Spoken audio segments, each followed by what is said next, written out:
What is a management consultant? We're going to find out on the show today. Welcome to your Consulting Business Podcast. My name is Russell Pearson, and this is episode number 71. Today on the podcast, we're going to discuss all things management consulting, and we've got a very special guest who's going to join us. But if you are enjoying these episodes, we would love you to subscribe. If you're on YouTube, definitely hit the subscribe button and then ring the bell so that you get notified when new episodes come live every week. And if you're listening to this on the audio podcast through your audio ears, that's what they're for, we'd love you to subscribe there as well and leave a review. Let us know how we're going. Now, management consulting. There are all sorts of different types of consultants out there. There are management consultants, there are consulting engineers, there are medical consultants, there are all these different specializations of consultancy. But today I wanted to bring on an expert in the space, someone who actually knows a lot about management consulting, to discuss it. So our next guest is a strategic management consultant. He is also the national president of the Institute of Management Consultants here in Australia. He's been a part of that organisation for over 14 years. And today he's here to speak about all things management consulting, what it's all about, and where are we going with it. Please make him feel absolutely welcome, Peter Westlund. Peter, welcome to the show. Well, thank you very much, Russell. It's a delight to be here and talk about a subject that's pretty close to my heart. Absolutely. And the subject we're talking about today is management consulting. The reason I wanted to get you on the show is because you are the national president of the Institute of Management Consultants here in Australia. So I don't think I could have a better person to actually talk about the topic. So thanks for joining me. Oh, well, thank you very much. I'm sure there are plenty of others who have some equal skills, but I'll do my best. Absolutely. So what I want to do on this podcast is obviously I want to find out a little bit about you and your journey through management consulting. But I think what's a good idea for us to start with is let's define management consulting, because there's all sorts of different types of consultants out there. There's consulting engineers and specialists in all sorts of different sectors. But what is a management consultant? Okay, so I think a management consultant is a more holistic person. And from that perspective, they're going to be solving complex organizational problems, and not just simple problems. So there'll be complex organizational problems. The concept would be to be able to create value for the organization, right? Mm-hmm. Not just value for a segment of it. Got you. Yeah. And if I could just finish that, so there's a couple of other things too. So maximising growth, I think, is a really important piece, or at least contributing to the growth of the organisation. Yeah. And we're not just talking about private enterprise here; we're also talking about not-for-profit and government as well. Absolutely. And also improving performance, right? So a well-rounded management consultant is able to address most, if not all, of those elements. And so ideally they're working at within an organisation at a senior level so that they have that holistic view of things. Is that right? Yeah, that's right. And obviously, if you're dealing with a general manager of a division, or a managing director of a company, or a director of a government or not-for-profit enterprise, then I think you're at the right level. Yes. We don't always work at that level, of course, but at that level there is some really clear understanding about where the organisation is going to and where it wants to end up as a result of that consulting assignment. Absolutely. Now, you're the national president of the Institute of Management Consultants. Can you tell us a little bit about that organisation that I'm a part of? Sure. And it's great to have you a part of IMC. So the Institute of Management Consultants was established in 1969 in Australia. So we've been going for a long time. And its role is to support management consultants firstly in developing their skills and knowledge about management consulting.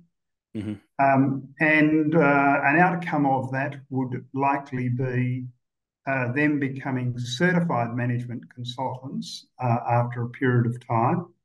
That's a competency-based assessment. It's not an exam Yep. now, and it's not a fact that you've done a heap of study, but there is a requirement that you are degree qualified, that you've been consulting for 3 years, Hmm. and then you're eligible as a member of the IMC to be able to take certified management consulting assessment.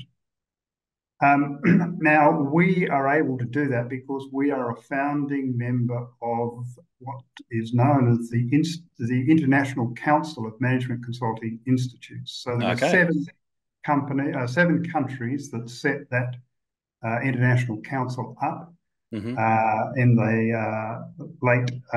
early 80s, I think it was.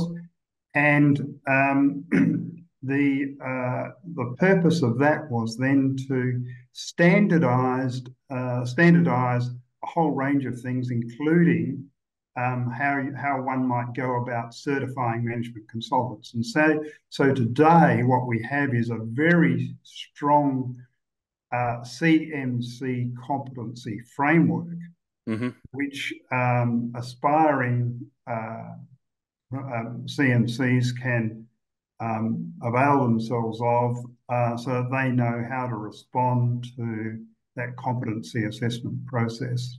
Gotcha. And so people who are wanting to actually become a certified management consultant, whether they be in Australia or different parts of the world, could probably look at the website for that larger council and find where the appropriate organisation would be in the world for them.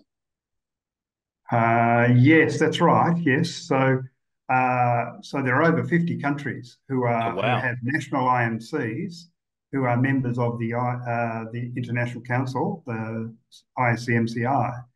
And so, yes, there's plenty of opportunities for people around the world then to join their national institute. And if they can't do that because there's not one in their country, then of course they can subscribe directly to ICMCI and still be a part of the management consulting profession in that professional sense. Yeah, and so the certification is a standard and a stamp of that standard, so that people know that if you are certified, and not certified in that way, but what management consultants aren't, Yeah, but you're certified that you have capabilities or at a certain level. absolutely, yes. And those capabilities include things like uh, practice capability, being able to be a consultant. So you just don't walk off the street and be a consultant. So there's consulting capabilities, Hmm. there's ethics and professional conduct, and there's also business insight and aptitude. And that's why I say that going back to my earlier point about the sort of definition of management consulting, it has to be a broad sense in terms of management consulting, because you need to have that business insight and aptitude. And so it's across a whole range of Mm. elements of the business. Do you think it's more important to have an MBA in a sort of a broad sense of business administration, or experience in a role like this? Look, I think broad experience is important. I think, right, Mhm. and that can be gathered along the way. I'm not saying that you can't become a management consultant at a very early age, and indeed, uh, in some universities in Australia, we are training management consultants as such. But they'll go into firms and organisations and learn the craft over time and develop Yeah. that level of experience. But certainly, there's a need for a level of experience, wide experience across the business, government, not-for-profit sector, depending on where you sit. So that's a really important piece. As I said before, you can't become a certified management consultant unless you've got a degree, a base degree, that is aligned to the area of practice that you wish to work in. And so many of the management consultants have actually got a couple of degrees. They might have, for example, an engineering degree, which has been topped out with an MBA. And Yeah. so that gives them that broader perspective. And I do recall when I was teaching at a university that I found a lot of people at the sort of level of a senior supervisor or superintendent found it absolutely necessary to undertake an MBA in order to progress to the manager level within their organisation. Yeah, there you go. Yeah, much more of the academic path rather than the apprenticeship path. Yes, look, I think so. I think so. Yes, Yeah, there's a need to understand, the models that are regularly used in order to do a proper assessment in the business. yeah, Yes. gotcha. And let's talk about your path. I think it's always interesting and inspiring in some ways for people who are looking to aspire into the role, whether that's become an employee consultant, whether that's they've been working in an area of expertise for many years and they're about to step out on their own. Because I know that was your journey at some point. How did you get started, and what was the pathway you took? So let's just talk about the pathway, I think. And so my first role was as what was called a course director at that time for an organisation that no longer exists called the Farm Management Foundation of Australia. And that organisation ran business management courses for farmers. And in many senses, we were both training, mentoring, consulting to the farmers that were attending our courses. And we Yeah, had great. a 30-day farm business management course, which was the staple of the organisation. Yep. And so in many senses, I sort of started off where I started off is now where I'm back at. The But training space. in the interim, a colleague who I met on an advanced management program said, "Well, why don't you come and work for me?" And so that's when I entered the building industry, and then sold that business to one of the major building products organisations. And then, as happens in those sorts of roles, you progress up the ranks and become a senior manager. And then I think one of the things that's really pivotal to me becoming a management consultant was undertaking a very serious review of the organisation as a result of the entry of a competitor. Okay. And we saw that we were going to lose a whole bunch of profit, very significant amount of money, and we decided that we needed to do something about that. Otherwise, we probably wouldn't be working there anymore. Yeah, well, I mean, that's the point, isn't it? And yes, and so we spent as a team, we spent about a year doing what was called then a step change program, and I was heavily involved in that. And then I completed another year undertaking the portfolio review of these projects. There was nearly 300 projects delivering a very large lump of money. And so, as you do in these sorts of activities, you wind yourself out of a job. And so And I think then you I, should. I don't know if you agree with this position, but this is certainly mine. That if you become part of the organization to a point where they need you to operate, you're kind of disabling them in some way. in lots of senses, yes, Yeah. in lots of senses, yeah. So so it was seen that the best opportunity for the organisation was that me and a bunch of other people left the organisation. We did so, Yep. and then it was up to me to decide what to do. And I, at a fairly approaching a more senior age, I then decided to do an MBA, and that's an interesting point because. A lot of times when you're working in those corporate organizations and you're busy and what you end up doing is you send your staff onto lots and lots of training programs and professional development programs Yeah. or personal development programs, and you never really get the opportunity to do it yourself. So I had that opportunity to go and do an MBA and did Great. so.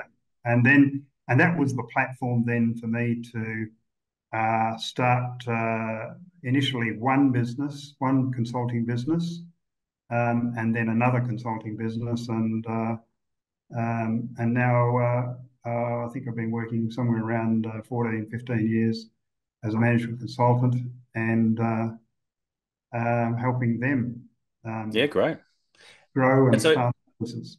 does Yeah. your business, or do your businesses, do they have teams within them, or is it relatively solo with some support? What's the model? So largely the model is that I bring people on as required. So I like collaborating with people who've got the necessary Yeah. skills.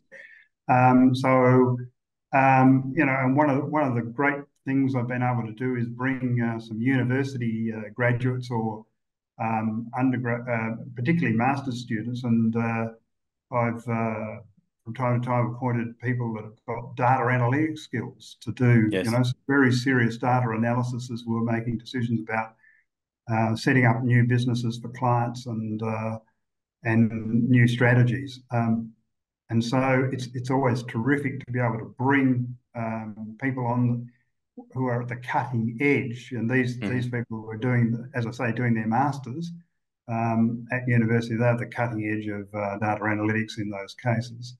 But Mm. yes, I'd like to bring on people as is needed for a particular project. And I've got a couple of projects on now that are going to require a little bit of extra horsepower. And Yeah. I've also already talked to some people to come and join with me as we work through with those clients on those projects. So would you agree that's kind of like a bit of an agency model in the way that you actually approach it, or different? Um, well, I actually do have a kind of an agency model in terms of one of the businesses. One of the Okay. businesses is interim executive appointments. So that's sort of like a labour hire Yeah, yeah, agency, yeah.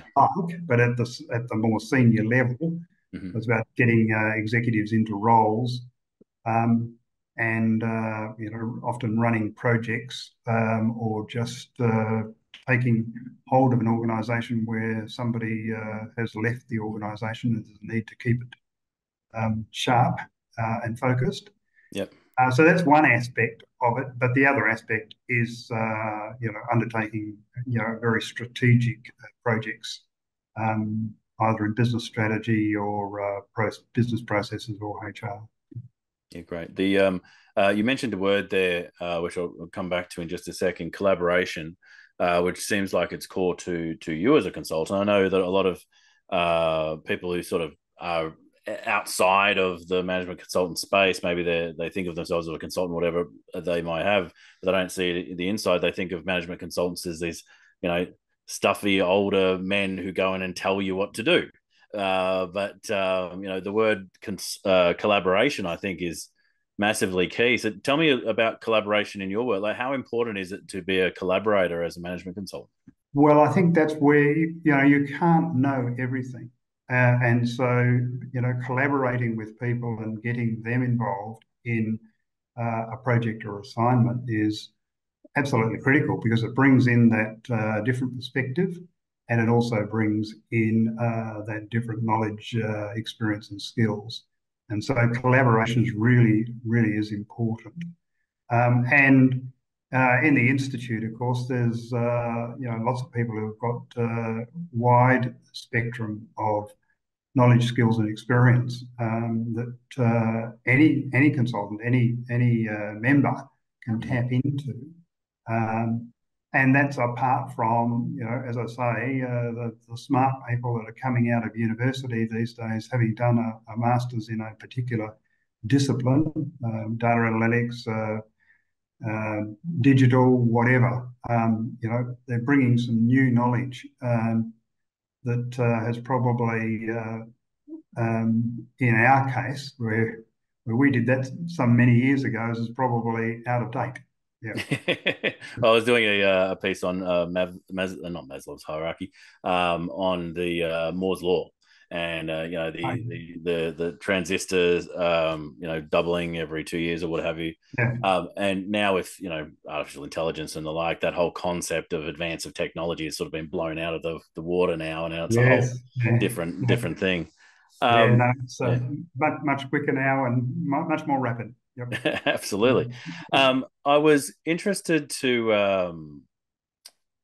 ask you about um, just from the pathway from your point of view. Obviously, you mentioned the academic side of things. You think that whether you do it straight away or whether you do it over time, I think that's a good piece. What about starting your own business? Like a lot of the people who listen to this podcast have started their business. They're thinking of starting their business. What are the challenges and opportunities for someone in a management consultant position to start their own consultancy? Hmm. I think that one of the key challenges is really identifying what it is you could bring to a consulting assignment. In other words, what's the essence of your management consultancy? What is the practice that you are going to offer your potential clients? Mm-hmm. And we run a Foundations of Management Consulting program, which allows us to get people who attend that program to start thinking about that and really crystallize it, so that they're very clear about what expertise and experience and skills they can bring to a management consulting assignment for a client. Mm-hmm. So I think that's one of the first things that is really important. And that might take some time. I mean, it's not something that, you're going to wake up in the morning tomorrow and say, okay, here, I know what it's all about. In fact, when we run these programs, and the program was originally called the Startup Series in Management Consulting, but it sometimes takes 2 or 3 months of thinking about that to get it right. Yeah. Obviously, that may not be the case with everybody, but that's a critical piece. I agree, and it's crucial because I mean I talk about the marketability side of things, and that's as much marketability as it is delivery of results or value. Mm. What specific value are you going to provide? What specific piece of the overall progression of the organization are you going to assist? So there's getting clear about that rather than sort of fluffy value. Mm. We help people. We facilitate processes is not really valuable, so to speak. What is the outcome? Yeah. And the other piece as well is how you get started. And quite often, what we found in these foundation programs is that people often overlook the existing contacts that they have and have built up over time. Yeah. And they're the people that you need to communicate to if you're starting a management consulting practice. Mm-hmm. And it's not that you're going to necessarily get bunches of assignments from them, but they'll be talking to other people out there in business and otherwise. And those other people will have some specific problem, which might actually be the area that you are an expert in. Mm. And they will happily recommend you if you're up to speed. And so often that's how you get those initial assignments to start building your management consulting practice. Yeah, And that's that was certainly the way that occurred for me as well. yeah. Often people talk about referrals, but how can you get referrals before you've begun? So it's this catch 22. Yeah, But certainly having people who know you and having those conversations is a great pathway. absolutely. Yeah. Yeah. Mm. Just a final question, and it's a big question to be fair. Now, like your focus is Australia, but I know that you've got a web of international contacts. Well, where are we going with management consulting? What is the future of management consulting? There's artificial intelligence. There's people taking the contract role in house and all the rest of it. Where are we headed, at least in the next couple of years? Okay, so I think a really important piece here is to, particularly in Australia, but also worldwide, because these things spread. I mean, some of the issues that are surrounding consulting in Australia are well known around the world, Mm-hmm. particularly because they've affected organisations that are worldwide. So integrity is really important, and that's something that has to be monitored, managed, improved over time. So professional integrity. So that's a couple of things. That's about honesty. It's about those personal values, but it's also about those professional values as well. In other words, and largely that's about continuing professional development. So that's really important. I love that you And said. yes, and yes, so there is this sense that, well, okay, AI may take over the management consulting profession, but I think where organisations, I've always viewed organisations as being completely different. They might have a similar goal to another organisation, but they are completely different in the way in which they wish to achieve that. Yeah, they have people. And so it's about, exactly right. It's about people. It's about the managers. It's the managers in the organisations. It's about the board of directors and about how they want to go. And so my view is that management consulting is still going to be a really important piece, and it's not going to be replaced completely by digital technologies. Certainly, digital technologies are going to assist the process. But at the end of the day, you're going to be speaking to a manager about, okay, so what are his goals and objectives, and what are his goals and objectives for the organisation? And you're going to be talking to a board along similar lines. And you're not going to solve those problems by just dialing into an AI piece of technology. Yeah. So my view is that management consulting, I think, is going to be very important, but it has to sharpen up its game. Yes. We have to sharpen up our game. We have to make sure, as I've mentioned, of the integrity of the consulting profession, right? That we've got a really strong code of ethics and that we're prepared to self-regulate our profession. I mean, it's nice. I mean, the thought that we might be regulated by a government authority, a little bit alarming in many ways, and that won't be the case across the world. So we need to be able to self-regulate, and having strong codes of ethics, strong competency frameworks or frameworks for delivering management consulting. We have an ISO standard now for Yes. the guidelines of delivering management consultancy services. That will be enhanced over time, and it may even change from being a guideline standard to a normative standard, or at least some elements anyway. Yeah. So all of those, I think, are going to make certain, as much as we can, that the management consulting profession is a professional organisation, is a professional body, individually, nationally, and internationally, and that it will continue to provide and create value for organisations. Yeah, absolutely. And let me see if I can sum it up a little bit. Number one, school's never out for the professional. We're always developing. Exactly right. I think the good thing about the ethical side of things is, like, if we were wait for a government to regulate or even allow it to happen, it becomes a box ticking exercise rather than the actual conversational discussion around the grey areas of what is integrity.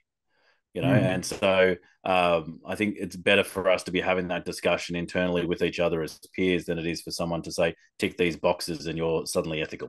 And indeed, the ISO standard, ISO 2700217, says that in relation to a code of ethics and professional conduct, that you sit down with the client and you agree what that code of ethics and professional conduct is. It's not something that you pull off the shelf from either party or from a third party. It's something that you agree, because there might be something that's really, really specific to an organisation that is part of their values.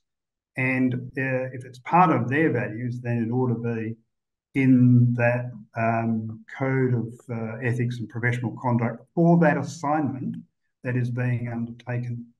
Yeah, that's great. By you, as the Yeah, consultant. I love that we've got something to call on. It's stronger than an MOU. It's like, how are we going to play this game? Yeah, That's fantastic. absolutely. Yeah. And it'll be Fantastic. different with every assignment. I mean, it's even for the same company, even for the same organisation. You do another assignment, there is going to be a need to review, the professional conduct and other elements, policies and procedures. That's great. I think that's whether you're a management consultant, whether you're a consulting engineer, or any specialist consultant in between. I think the ethical side, not only leaving it better than how you found it, but actually having that agreement is I won't say necessary. It's fantastic to have that, so that we how we're going to work together. Yeah, well, and the really important piece is so the ISO standard, most of it is devoted to the contracting. In other words, working out what we're going to do here. Yeah. There's an important section on, well, how we're going to execute this assignment, and then there's a piece on, when we finished doing the work, then the closure part of it, which includes, what did we learn from this? What do we need to provide to make sure that everybody's happy? But it is that contracting process that's really the foundation. If you get that right, then the rest of it is so much easier to implement and achieve the outcomes that are being sought. Great. And one final thing, just to see if you agree, the contracting part is more of an onboarding process than a sales process. It's how we're going to work together once we agree to work together. That's right. Although, there's still the issue of at the end of that contracting process, you've got to present a proposal, and you still might be in the mix there. Yeah, Against somebody I else prefer that's also using ISO as they should be using yes. ISO 2700. They should be using that as well. So so there's probably some competing value there. Yeah, I always like to get the indicative yes before I even go in for a tender engagement. So one of three quotes is not my favorite happy place. So Oh no, yeah, exactly. fantastic. Well, look, Peter, thank you so much for joining me and enlightening us all in the audience about management consulting in Australia. Where can people find out more about IMC? Okay, so I think probably the best place to go is have a look at our website, imc.org.au, and there you'll find a whole range of things about membership, about events, about professional development, and there's a whole body of resources there as well that people can have a look at. And then establish contact with us, and if you've got a particular need, then we'll be very happy to talk to you. Absolutely. And we'll put those details in the show notes as well, so you can get them by just clicking on some simple links. Thank you again, Peter, and hopefully we get to talk again soon. Thank you very much, Russell. I really appreciate the opportunity today. Great to have Peter on the show, talking about all things management consulting and really creating a pathway, like through showing his own path, but actually highlighting what you could be doing if you want to become a management consultant too. And check out the International Council of Consultancies. We'll put some of the details in the show notes. If you are not obviously in Australia, if you're in different parts of the world, there are a lot of different associations that form part of that council. So that's a great opportunity for you to touch base on the ISO side of things, for the certifications, and then for the ethical side of things, so that you can actually become a better consultant, whether you're going to be a management consultant or whatever technical expert you decide to work with as you start your consulting journey. So finally, I want to talk about just quickly the Consulting Guild. We've closed the doors on the Consulting Guild, not permanently. We've just opened it, we took an intake in, and now we've closed it. So currently you can't join the guild.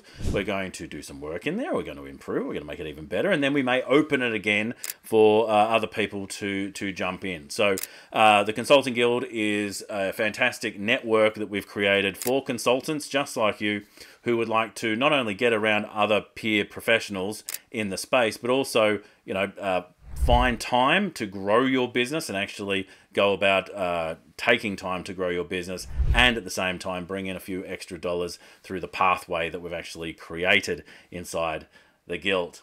If you haven't already checked it out, go to russellpearsonprograms.com, which is where you can find resources that are completely free and available for you to download. I'd love you to go check those out. Make sure to subscribe, as I said at the start of the show. Until next time, stay passionate. My name's Russell Pearson, and I will catch you on the next one. Bye for now.